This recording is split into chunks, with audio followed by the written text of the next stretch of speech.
ચમલે આ બેઠા બેઠા આમ ચક્કર ખાઈ રહ્યા છો શું થયું ને માર બોનો આવી તે રાખડી બોધવા એમ તે પેડા ખવડાવ પેણો સડ્યો હા હવે મેડમ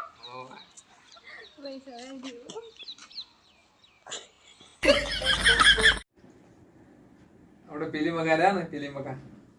ક્યાં પેલી મકા પેલી સાઈડ હા એ કોમામ જા કોમમ છે એ રૂપિયો વાળા ગમે તેવ જઈ ઉપડી લે કોઈ પણ માણસ તો ખરાબ સમય ચાલતો હોય ને તો કોઈ હાથે નહીં હોતું બોલો આ શું જૂઠું બોલે છે લગન બધાના લગનના આલ્બમ જોઈ લે બધા હંગાતે જ ઉભાવ